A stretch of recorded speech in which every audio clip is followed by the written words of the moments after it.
This is Raul Lopez, and you're listening to How Do You Save Success in Spanglish? The path to success isn't easy.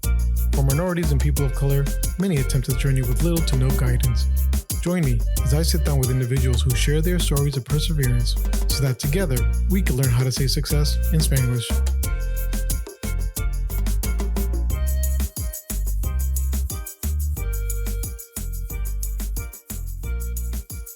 What's good, mi gente? This is Raul. Today we have a very special guest. We have David Blanding. Hey, David. How's it going? Good. Thank you for being here today. I'd like to start off just kind of read David's professional bio a little bit. David Blanding is an associate professor of the practice of international and public affairs at Brown University's Watson Institute of International Affairs, where he also serves as the faculty director of Master of Public Affairs program. In this dual role, he teaches courses on subjects like race and public policy, stakeholder engagement, and policy analysis. He also advises students on experiential learning projects and provides high-level strategic direction to the MPA programs. Thank you, David. I appreciate you being here today. I really appreciate you taking the time to kind of be here on my podcast. Absolutely. I know you're originally from New York, so I'd like to kind of start off, and let's start off from the beginning. Where did you come from? Tell me a little bit about how life was and how you were in New York. Sure. So I grew up in the South Bronx. In fact, I always tell people that I grew up in a housing project that was right across the street, actually right across the highway. The highway is the Cross Bronx Expressway from a housing project where Sonia Sotomayor, now Supreme Court Justice, was born and raised. It wasn't named after her then, but now that project bears her name as a testament to who she is. So I grew up there. I lived briefly in Brooklyn for a bit, and I was always kind of bouncing around between Brooklyn, where my mother lived, and the South Bronx, where my grandmother lived, since my grandmother raised me for part of that time, and it was also given where I was going to school.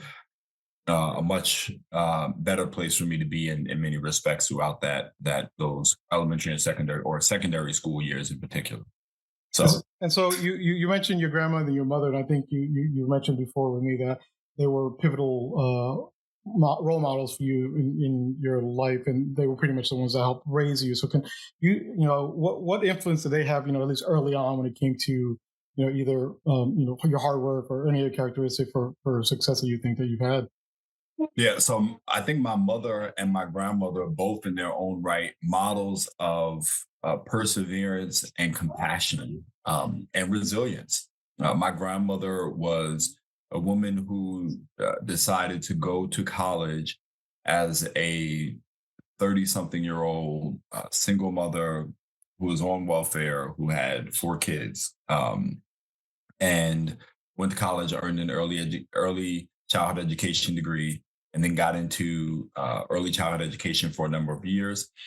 And my mother was a woman who had a number of specific life struggles, I think, that are associated with a certain socioeconomic status of people who were born in the 1960s and grew up and came of age in the 1980s during the Reagan years, the war on drugs and that sort of thing. And she had to deal with those challenges that came with that. And she did. And she went from a place where she had lost custody of us briefly. And during that period, actually, my grandmother actually took custody of myself and my younger brother. And then while she had us in custody, my mother was working toward, getting better, getting sober, to do what she needed to do to get us back. And then she eventually did, which I think is really impressive.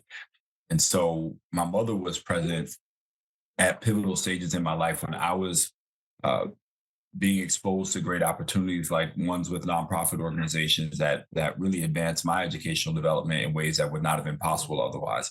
But I couldn't have done that alone. I couldn't have done that without her taking me to meetings and interviews and school visits and all of that kind of stuff. At the same time, I wouldn't have been there if my grandmother hadn't done what she did. And simply by virtue of the education that she had obtained herself, gave me opportunities and exposure to things I wouldn't have had access to. And just by way of illustration, I had this great series of biographies when I was a little kid, and I remember having them as early as like second grade.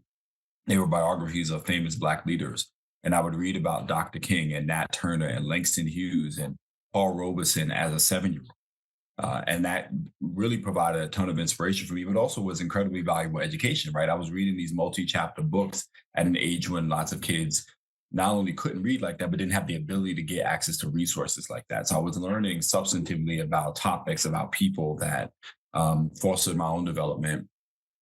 And at the same time, engaging in activities that allowed me to kind of stimulate my mind.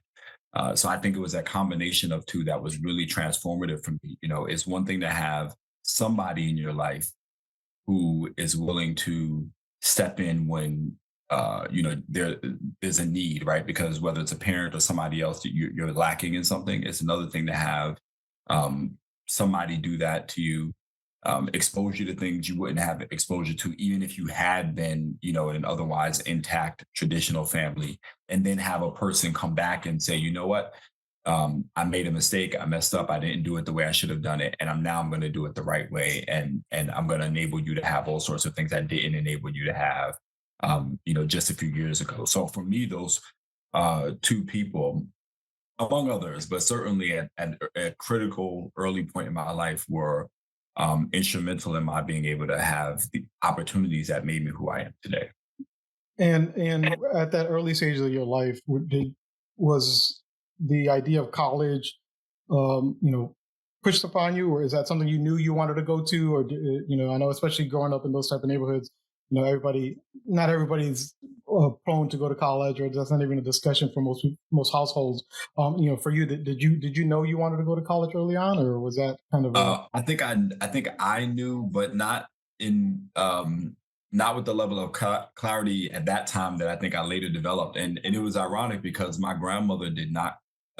She was a non-traditional student, so she didn't go to college in the traditional way.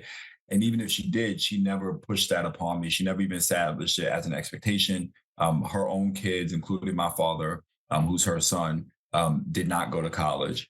And so it wasn't an expectation, not for lack of concern about education, right? But there wasn't that kind of pressure.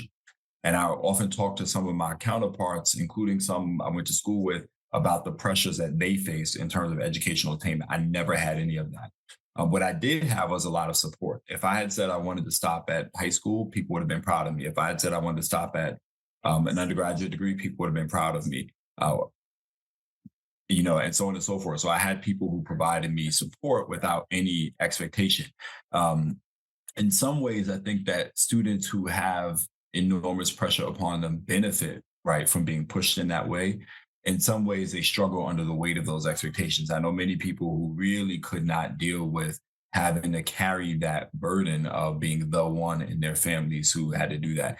I was very much self driven and self motivated, but precisely because no one else uh, had those kinds of or pushed upon me those kinds of ambitions or expectations. I do sometimes wonder if somebody had pushed me, if I would have gone farther or achieved more in my life, in the way that some people I know have. But I've also think that the lack of expectation really the lack of strict expectations with respect to where I went to school or what type of degree I pursued or when I did it, right? I think that enabled me to chart my own course in a way that was probably healthy for me and might be healthy for other kinds of kids. Yeah, and so in order to get that, you say you were self-driven. Were you signing yourself up for things, or did you put yourself into programs or anything that helped you guide there, or were you just kind of trying your best in school? And Yeah, it was a mix of both. Like I was always an ambitious kid. I always had high hopes for myself, high expectations for myself.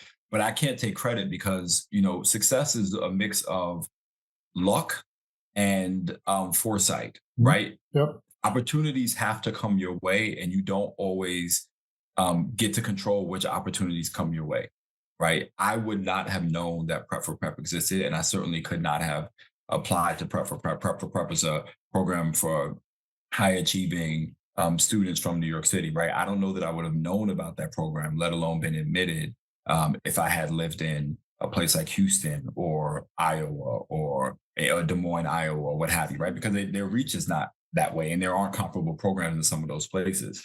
Um, at the same time, I wouldn't have been able to get into the program had my mother not accompanied me there.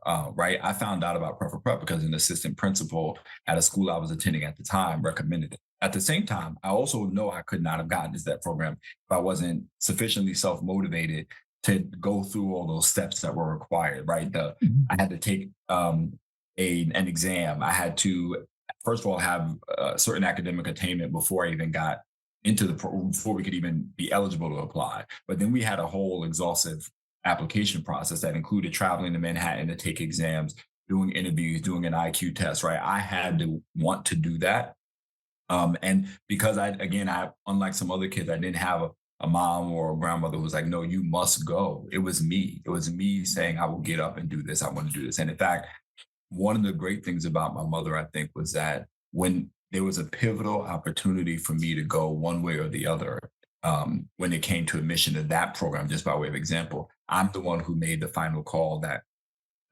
changed the outcome. When I was admitted to Prep for Prep, I was actually admitted late.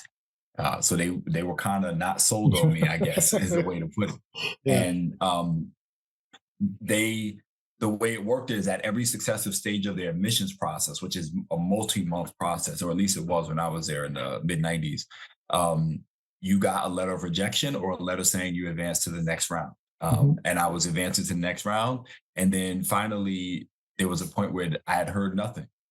And I was given a choice. I could either go to camp, which I had been going to for a while. It was part of this other great nonprofit organization called Fresh Air Fund that my grandmother had actually got me into, which I like to call study abroad for poor kids.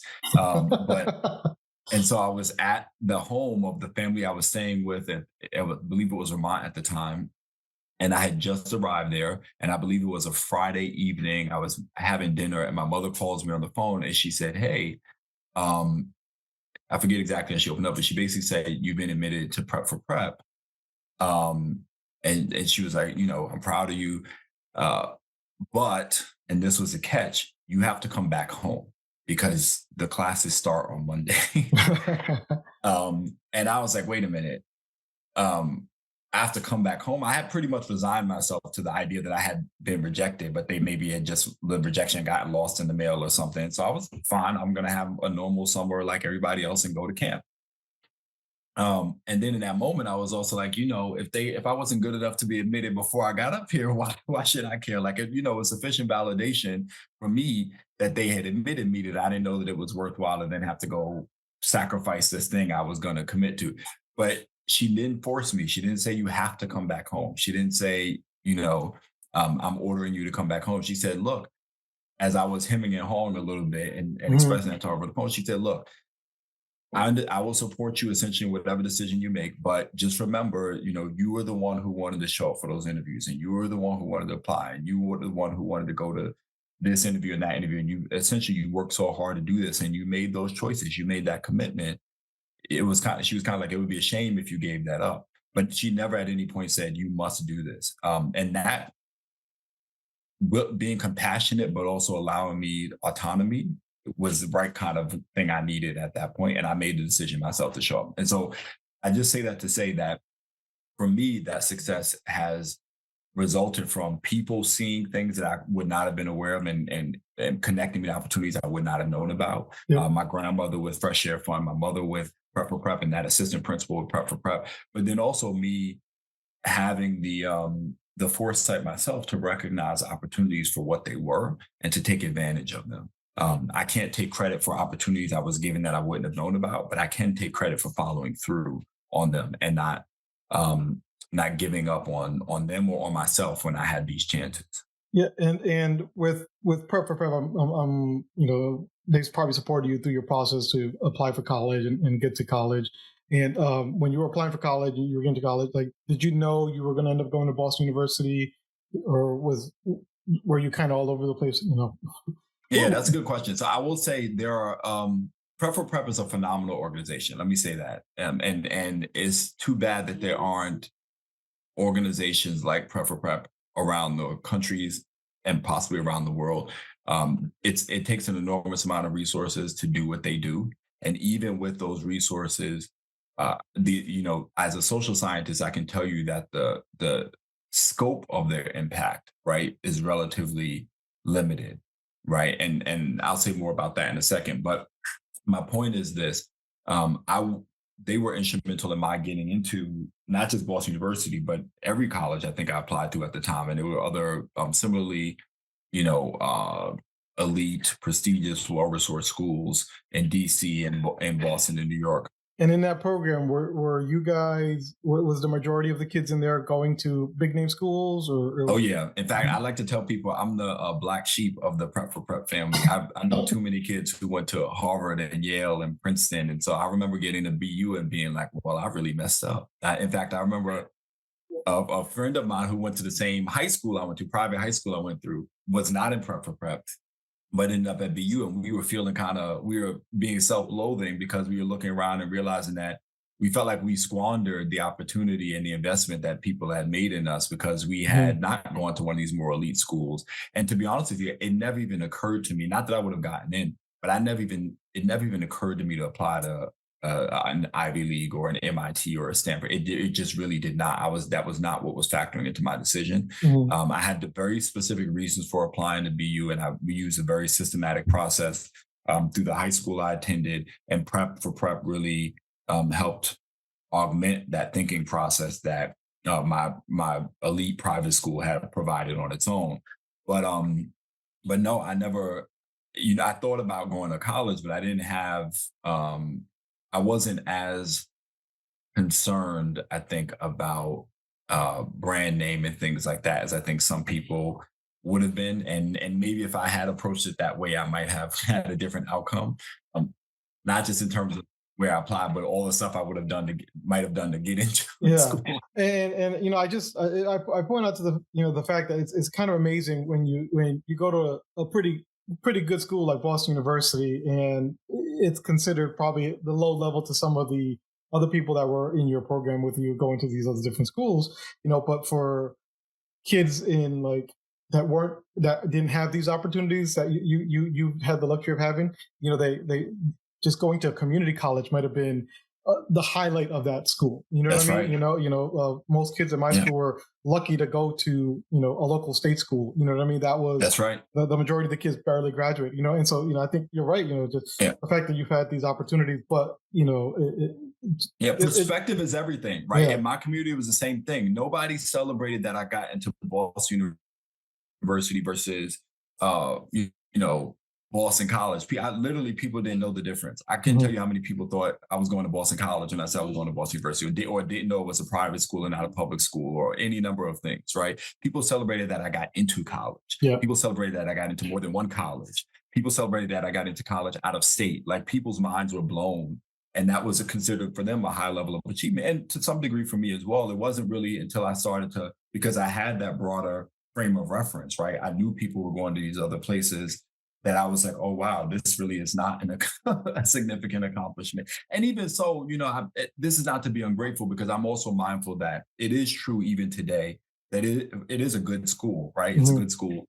And people's perspective is different. I'll tell you a funny story. I think I may have told you this before, but when we were at BU, I was really keen on promoting college attendance for other people as well. And so when I would talk to other young people in and around Boston and in New York City, I would also encourage them to go to college. I would also encourage them to go to BU. And I'll never forget, I was talking to this young lady in the CVS that used to be on Com Ave. Yeah. I don't know if it's still there. And I had said something to her like, hey, she somehow came up that she was I don't know, sophomore in college. And I was like, or a senior in college. And I was probably a freshman or a sophomore at the time. And I was like, oh, so are you going to apply to BU? And she looked at me with this face like, no, I'm not applying to BU. And I was like, what do you mean? And in my head, I thought she was trying to denigrate BU. Because here's what she said. She said, no, I'm applying to Dartmouth and I'm applying to Amherst and all that. And I was like, oh, okay. All right. That's fair. If you're going to apply to Dartmouth and Amherst, those are elite. I can understand that. But then she was like, yeah, because BU is so expensive and all that. I was like, wait a minute. That doesn't make any sense. Dartmouth and Amherst are as expensive, if not more expensive than BU. She was like, no, they're not. I was like, yes, they are. And she was like, no, they're not. She was like, yes, they are. She was like, no, UMass Dartmouth and UMass Amherst. And I was like, holy shit. we weren't even talking about the same thing. Oh yeah. She was talking about UMass. I swear to God, bro. She was talking about UMass Dartmouth and UMass Amherst. And for that moment, it hadn't even registered to me that we were talking about totally different spheres of college education.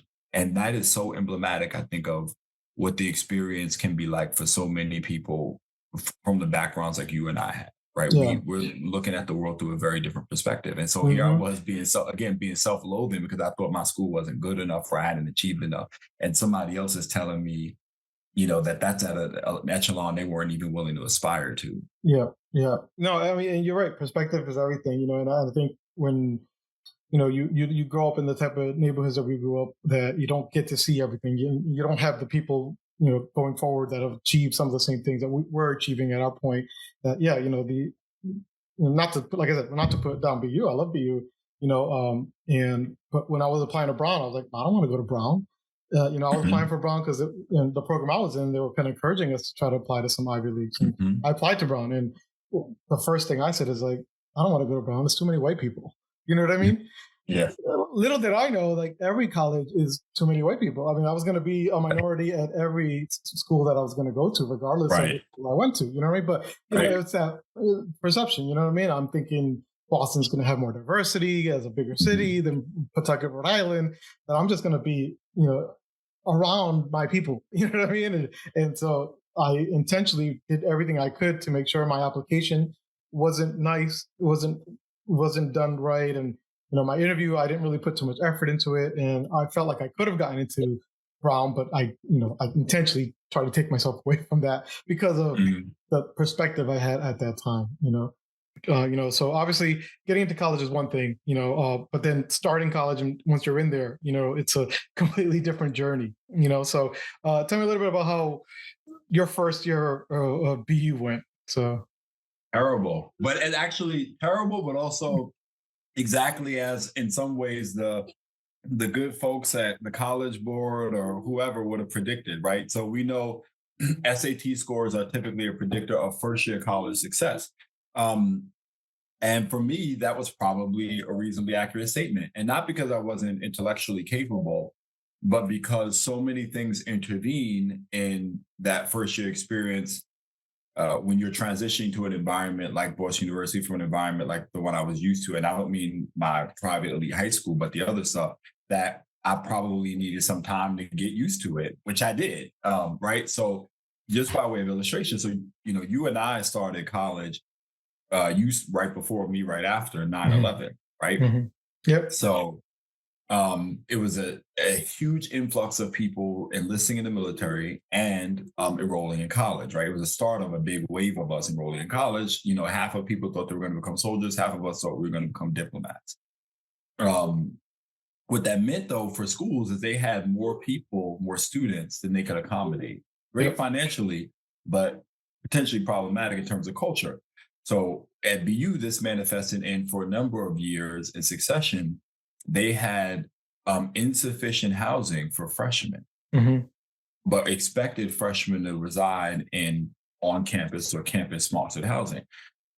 So what they did to compensate for that, as you may recall, is they rented out space in these area hotels, including Yep. this 5-star Grand Hyatt that overlooks the Charles River in Boston. Well, and you Um, got housekeeping too. I remember the housekeeping was included, right? no, we did it actually. If I'm No. not mistaken, no, wait, we did get. I'm sorry, I take that back. We might have gotten housekeeping. What we did not get is the furniture. Oh, okay. They Yeah. put in The dorm university furniture. furniture. Yeah. Yeah, but it sounds like a great deal, right? Hmm. They put us in our own wing of this hotel, beautiful 5-star hotel. We got access to the facilities.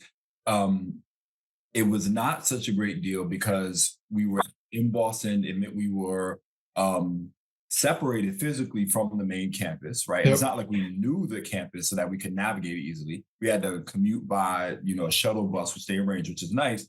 And that's all fun and games until that first snowstorm hits in Boston, and they were hitting a lot that winter. And the bus wasn't running on time, when you were getting to campus late or whatever it was.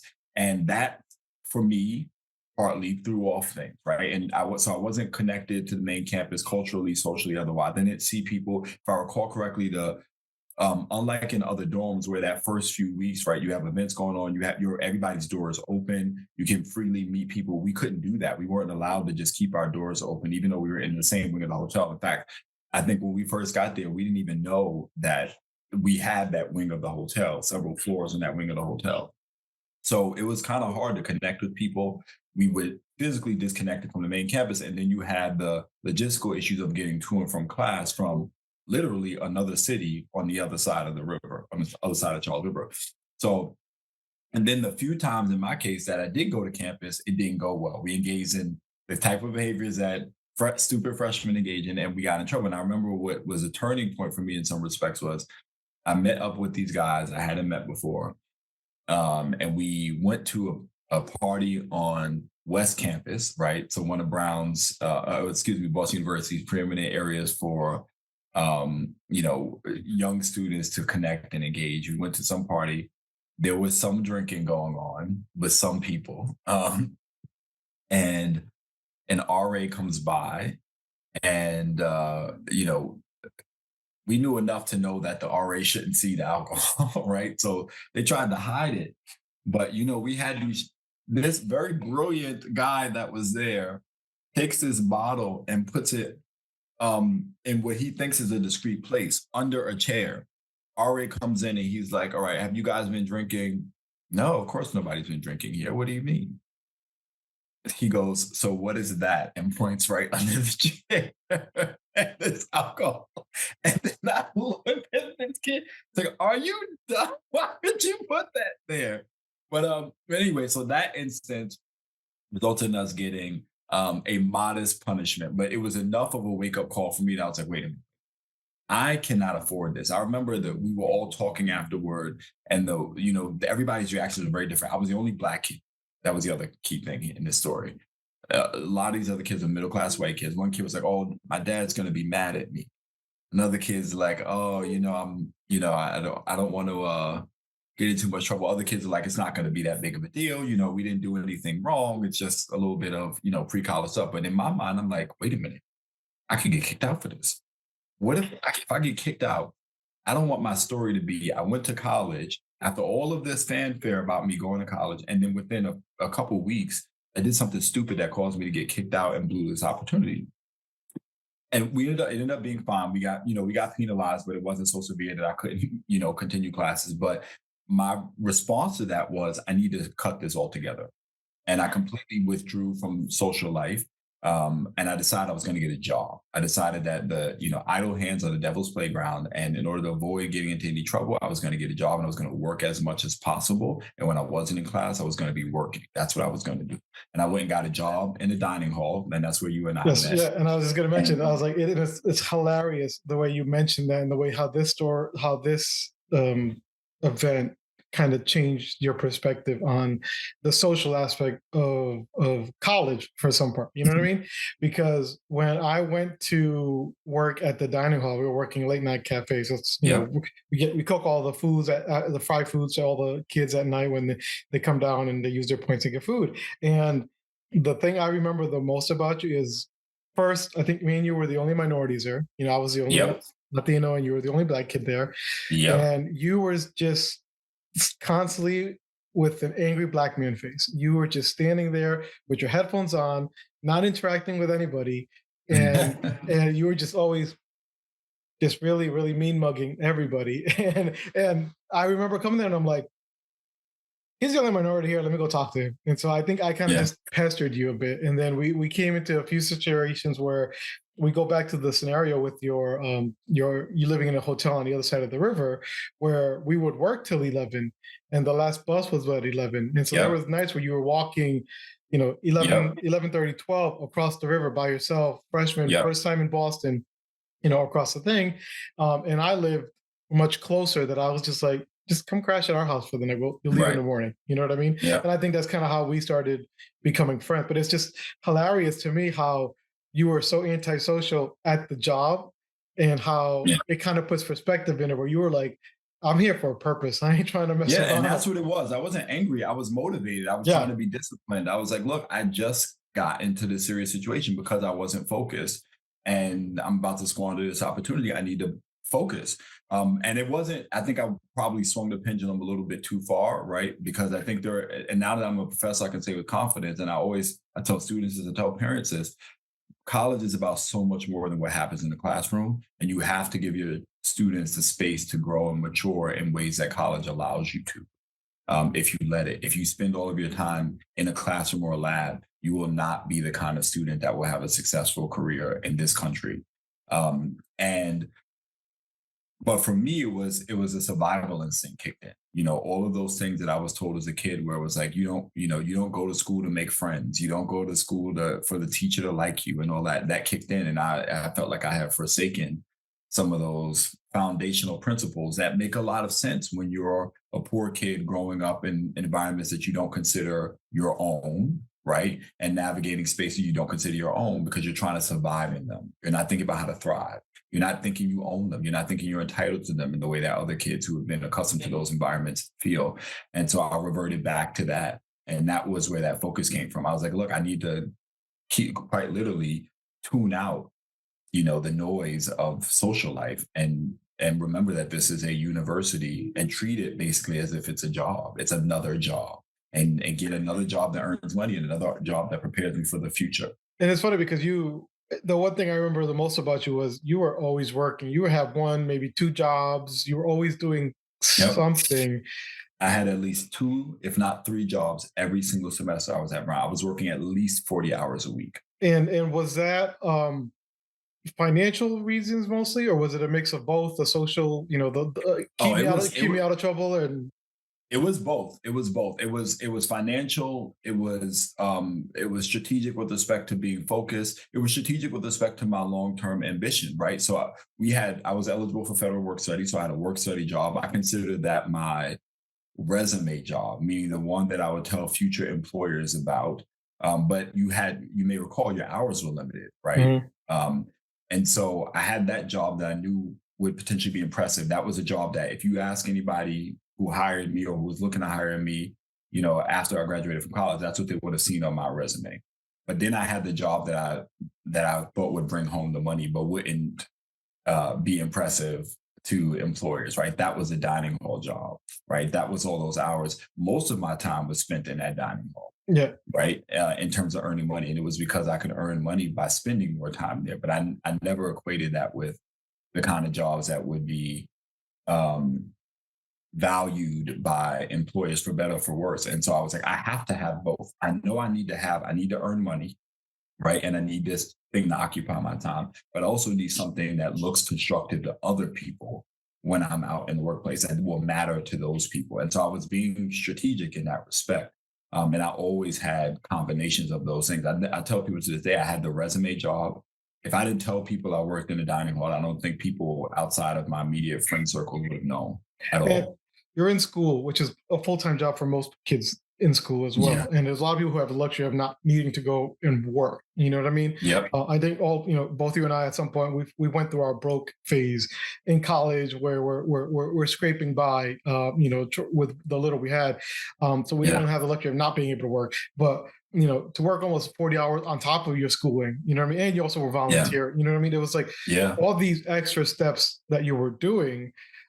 Did you feel it was necessary because you were a Yeah. poor black man, Oh or yeah, absolutely. I knew I needed to compete in the workplace because I knew that if I had not been poor and black, there were certain things I would need to do. I would have had to have internships. I would have had to have outside work experience. I would have had to have experience, things that built professional development and built my network. Right. So I had to get the internship with Ted Kennedy's office. I had to have the work where I was showing some leadership potential. I had to be a member of or an officer in a student organization like Latinos Unidos, right? I knew I had to do that. And those things were of interest to me too. But I also needed money. So I was like, I need to meet the expectations of these people in the future who are not going to give me any grace because I was poor, but I'm also going to need I need to do the thing I need to do to survive, right? That I can't tell anybody about, that won't matter to them, but will nevertheless be essential for me to make it here. So I was trying to um, satisfy two masters, if you will, when it came to my education, right? And that's where the exposure to these other social networks and the access to some social capital was helpful, I guess, but also adding some burden, right? Because I knew if I had never been poor, right? If I'm a professor or a career service advisor, I would have told students to do exactly what I did in terms of the internships, in terms of the getting involved in student organizations they were passionate about, and getting leadership experience, right? Getting professional experiences, getting research experience, studying abroad, all that stuff. I would have told them to do all that. So I tried to do all of that myself because I knew everybody else would have been telling every other student to do that. But then I was like, in addition to that, I actually need to pay these bills. I actually need to, be able to afford to quite literally live here day in and day out, Mhm. and buy food and go out and do all of that stuff. Yeah. So it was both for me. And I think one of the luxuries from working at the dining hall is when you were broke, you just go to work and eat at work. You know what I mean? Like there was Yeah. times where I was like, my one meal of the day was when I worked at the dining hall. I'd go 30 minutes early while they were closing up the dinner services, and I'd be able to feed myself. You know what I mean? That was my one meal in the Yeah. day for some time. So That's right, and that allowed me to switch from the more expensive, I think, unlimited dining hall plan. Because now once I understood the math, the yeah, economics of college, I was like, "Wait a minute, I can save this amount of money by not having a more extensive meal plan. Let me just do the one meal a day plan," right? And I think now colleges have caught on to that, right? And the struggles that first gen and low income students face, and they've I think modified the way they approach those things now. But yeah, there are students out there nickel and diming the elements of the education. Do I need to be in student activities? Can I just, meet people outside? yeah. Right. And I can save that so and so here. It looks like we got disconnected real quick. Today. To kind of go back, we talked a bit about how when you were in college, you kind of had to change your mentality as far as socializing and how things were going, in order to kind of improve yourself from the struggle that you were getting through initially. How were you able to overcome that and find a balance that you were looking for? I know you said you kind of went really hard on one side of the pendulum. Were you able to like kind of balance yourself out? Yeah, to a large degree. I will say I struck the balance. I was able to stay involved. I was working consistently throughout college. I never worked fewer than two jobs after freshman year. I did. But at a time, there was a point where I had three jobs at one point. Um, and I was strategic about the way that I engaged with the university, and the way that I charted my life professionally and all of that. So just by way of example, I came in as an international relations and Hispanic languages and literatures major at BU. I thought I was going to be a diplomat. I wanted to study IR so I could go work for the State Department potentially. But at the time, BU had a standalone international relations department, which is one of the things I loved about BU. Is separate from political science. At some institutions, international relations is a subfield of political science, so you can't just take courses in that area. But I was really interested in that, and so that attracted me to BU and the other places I applied to. But what I learned along the way that subsequently led me to change to political science was that in order to complete the international relations degree, you had to take courses in economics. I wasn't really interested in economics. I didn't appreciate it the way I did today. But even more importantly than that, what I knew at the time was that economics textbooks were very expensive, and this was before Amazon is was what it is today, and you could Yep. get great textbooks at a discount, or you could rent textbooks. They didn't have that rental scheme that they now have or subsequently had. Um, and so you'd pay, $125, $150 a textbook in an econ class, and then you'd have to buy the next edition the next year for the next class or what have you. And basically, I determined that it was more cost effective not to major in international relations, setting aside anything I felt about economics, because it meant if I took the classes in political science, I could study adjacent subjects, but I could find things that were typically available in the library, Mhm. right? Study political theory, you're learning about Plato. Those books don't change. That's in Yeah, the library. yeah. They're the same price since 1955. Um, and so I became strategic about everything from course selection to the major I chose. And so in more ways than one, that background that I had was still very much dictating the choices that I made. you said you were working, you're doing all this stuff in college, and obviously, you've succeeded, and we get to the point where you're graduating and you're looking to go into to grad school. You know what I mean? And how does finances and all that stuff affect your thinking when it came to, yeah, I'm sure you wanted to go to grad school, and I don't know if PhD was your initial focal point, or if it was just let me get my master's first and then go from there. But Mhm. just knowing that you were looking, finances were a big driving factor. How did that make you decide and kind of contemplate, what is my next step? Can I even afford grad school? You know what I Yeah, mean? I'll tell you right now, that was a huge driver. Mhm. I remember hemming and hawing about even the prospect of taking off time between undergrad and grad school. Now it seems silly, right? You take off 2 years, you think it's a big deal. I'm going to get behind everybody else, what have you. But at the time, it was a big deal. And I thought, I'm going to, I don't know if I'll ever be able to go back to school. I had read a lot of research that suggested the more time you spend away from school, the lower your performance on standardized tests is, right? So they That typically, I was gonna yeah, say the same thing. Like when I graduated, I was like, I'm gonna take some time off work, make my money, and then go back to school. And I've never went back to school because it's just yeah, it. Once you start, life that life happens. happens. It's just much It harder to go does. back. And so I think that's always my suggestion. People that just go right away. Don't wait. Don't take time off. Don't try to make money. Go right to grad school if you want So to go to it's grad school. funny because at that age, I would have said the same thing as you just said. Mhm. And I consulted a lot of people about it for that reason. In fact, I remember talking to a professor and said, am I making a mistake if I take time off from school? And she said, no. She said, actually take 2 years, literally take exactly 2 years. She said, don't take one because if you're going to take off 1 year, you pretty much have to know you're going to apply. The summer after you graduate, will the applications will be due. If you're going to go to school, if I graduate in May 2023 and I'm trying to enroll in school in May 2020 and September 2024, right, roughly a year after I've graduated, that means I will have to apply in September, October, November of 2023, which means I still need to know. And essentially, while you're working, just a few months after you've gotten a job, assume you get a job immediately after you graduate, you're already deep in the midst of applying to grad school. So your mind is not mentally in the present, you're thinking ahead. And she said that's not good, right? You're gonna be bogged down with that. You're not going to be fully invested in your job, and you may not be getting as much out of it as you should be getting. So Mhm. take 2 years. That'll give you enough space to really learn what you need to learn, to build perhaps a social capital and networks that might help you strengthen your graduate school application, and then go into that program, afterward, whether it was law school or a doctoral program, which were the two things I was contemplating at the time. I actually now more than ever would recommend students take time off, and not Mhm. simply because I did it, but because I think there's a process of maturation that working professionally full time provides you that many school experiences, I won't say all, but many school experiences don't.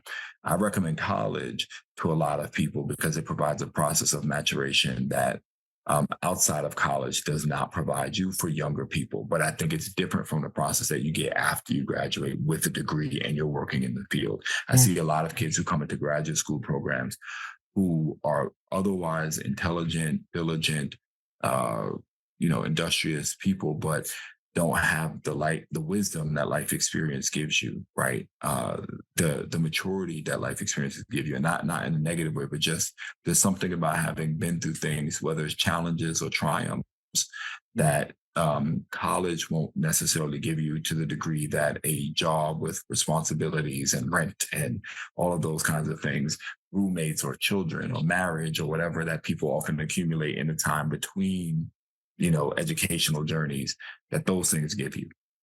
So um, for me, I was strongly considering graduate school. I knew I probably needed to take some steps to strengthen my application given where I was at that time.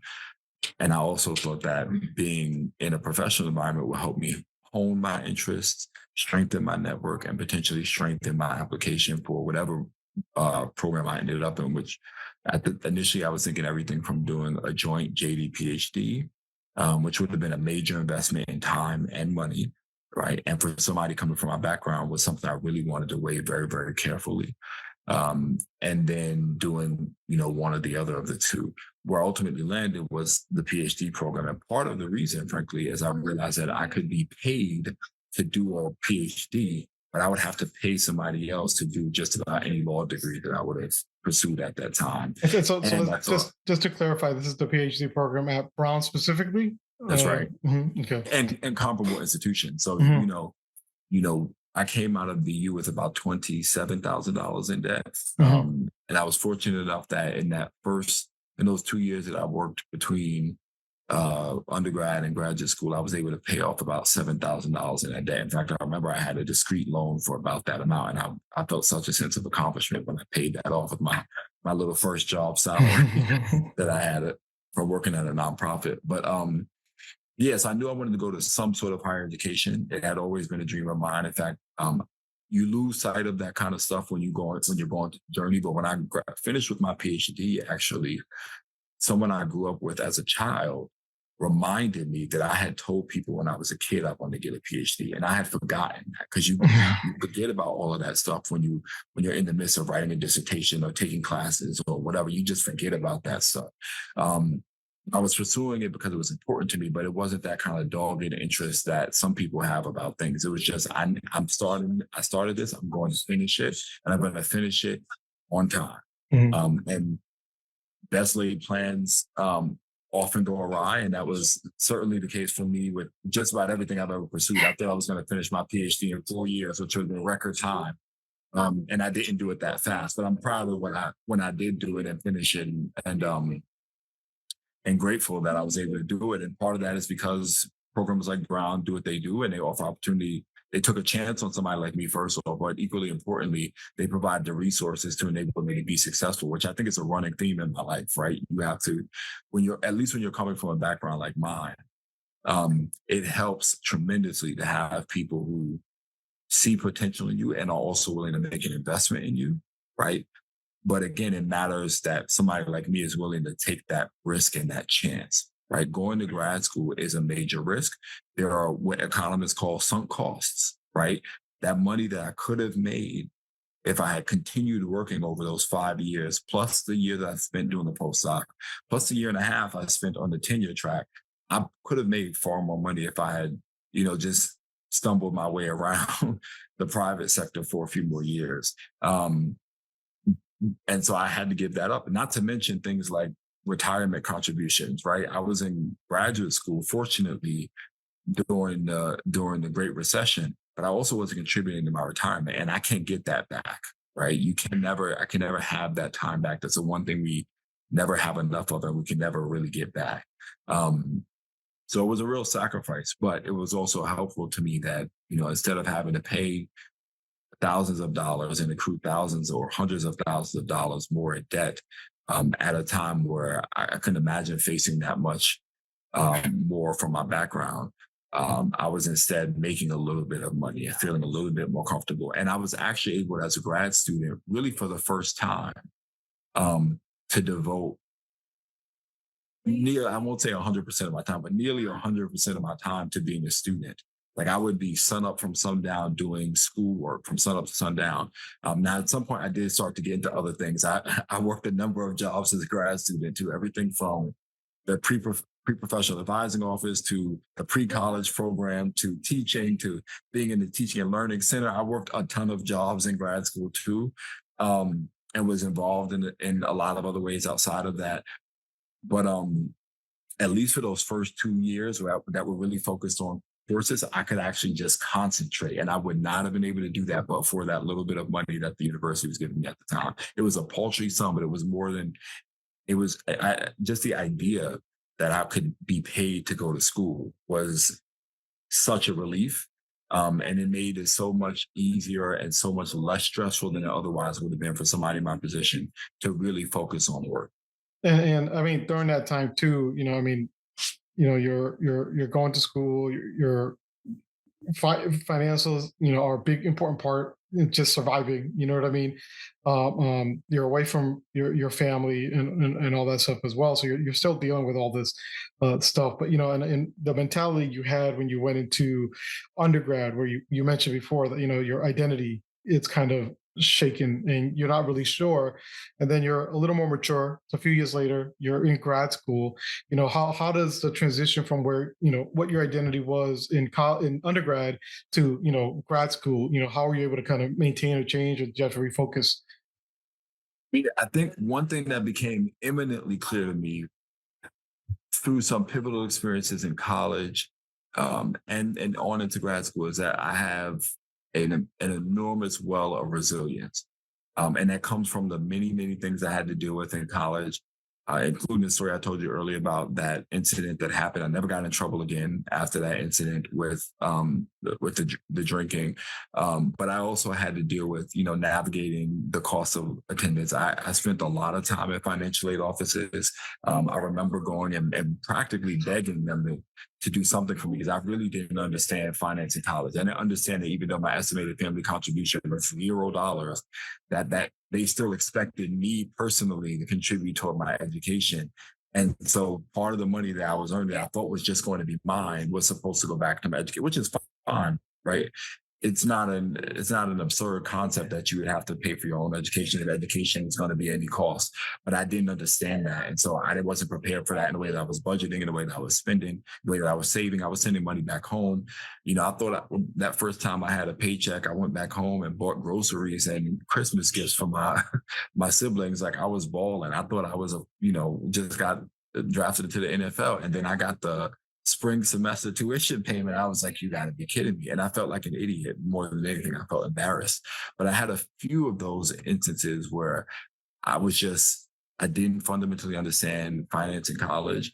And even though I thought I was doing well, I was on Dean's list by the time I got to my junior year, I believe. And I remember walking into the office. I was either the first or second time I made the Dean's list. Um, and I was practically begging a guy that was there. I was like, I don't look, I'm trying my best. I just got straight A's. Like, dude, it's not like I'm not trying. I was taking two languages simultaneously. I had not studied French or Italian, but I was taking French and Italian in the same time, in the same semester, while also earning straight A's in that and my political science classes. Like, I was like, I'm trying, but I do not understand this financing and I cannot seem to get my head above water. And I was like, I don't want to withdraw from college because I don't have money. And he was like, and he looked me in the eye, I swear to God, and he said, we need more brothers like you. As a black guy. Well, I don't remember his name offhand. I'll never forget what he said. He said, we need more people like you. He said, I'm going to do something. And sure enough, that bill disappeared and I didn't have it and I was able to go forward. So I had that kind of thing. I had that experience of advocating myself. My mother also died when I was a junior, as you know. And that was easily, and still to this day, is easily the worst thing I've ever experienced in my life. And I was this close to dropping out. I swear to God, I really was. But I also knew that if I dropped out, I would never come back. And I just that would have been the straw that broke the camel's back after a lifetime with so many different things. I didn't tell the story about what it was like getting onto campus that very first day that I arrived, but I talked about that first semester. It was rough. But my mother's death in the middle of my junior year was incredibly tough. But those experiences steeled me against the kinds of things that people deal with when they get out of college and when they get into the workplace and when they get into grad school, and it's tough. But after the idea of walking into an elite campus like Brown with all of the attendant social and economic challenges, I was like, this is nothing to me. There's nothing. I literally, every time I had something difficult happen to me, I would say this: there will never be an experience as bad as my mother died. I can deal with this. There will never be anything like that. And so, there was a point where my grandfather died when I was in grad school. I think he died actually shortly before I took my qualifying examinations to become a PhD candidate. There was a point toward the end of my grad school tenure. I had earned a fellowship from the Ford Foundation. And my youngest brother, who was very young when my mother died, was having some trouble, and my older brother had taken custody of him and the other siblings, and he was just having a tough time. And so I agreed to take legal custody of him and guardianship of him. And so he started living with me toward the end of my college career. So I was dealing with being a parent and frankly not a great born at that. I had no experience. I was, 24, 25, um, to an 11, 12-year-old child, I think he was at the time. And, I was with my then wife, trying to make things work while also trying to be a student. But as tough as that was, again, I was able to go back to my mother and say, if I survived what I survived with my mother, I can survive anything. And nothing academically troubled me at all. I just knew I could get through it. I knew I had what it took. And I knew that the things I would struggle with would be the things outside of the classroom, if any. But I also knew once my mother died, I was like, if I got through that, I can get through anything. I will finish this program. Yeah. It's just a matter of when.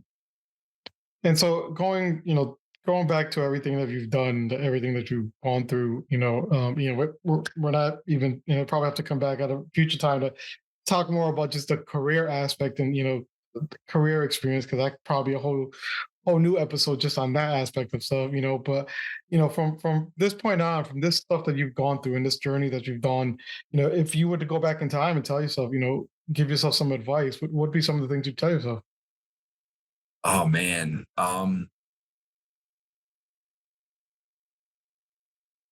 In an ironic way, as much as I think I tried to make the most of the opportunities that I had. Like I said, I've been very lucky because the opportunities have come to me, but I've also been very conscientious in that I've taken advantage of those opportunities that have come to me. There are things I still regret, right? I really do regret never having studied abroad. I really, really wish I had done that. Um, and I would probably tell myself not to let any opportunity go to waste, and always to be thinking about the opportunities that are available to me, and to keep my eyes peeled for opportunities, right? Like I didn't think about the idea of studying abroad when I went to college. And perhaps if I had thought about that from the beginning, I might have put myself in a better position to do that. Now, to be honest with you, I don't know that that's 100% true. The idea of leaving my family, particularly after my mother died, would have been a tricky proposition for me at that time. Mhm. And studying abroad, and there's a little bit of guilt, that survivor's guilt, if you will, that comes with being the child from, in my case, my family and my community that quote unquote makes it right. Um, and so the idea that I would be, hanging out in France or South Africa or Australia while people I knew back in my home communities were still struggling with basic necessities, I think I probably would have felt some guilt around that. And that probably may have been what inhibited me to some degree from putting myself in a position to do something like that.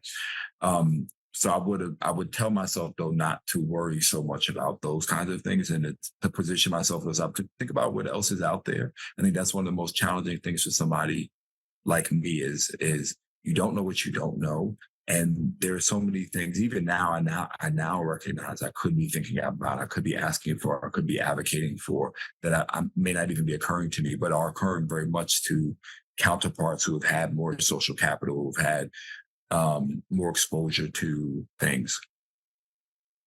So the advice you're giving yourself, and I like the advice that you're talking about, where hey, focus on opportunities. Make sure to be able to take those opportunities, be able to take more risk, and not be afraid to go out there and and put yourself out there. And I think for a lot of us, we tend to kind of deal with the cards that we're dealt and just accept them instead of trying to see if we can get another hand or a better hand. And you talk about finances and how that guided a lot of what your decisions were.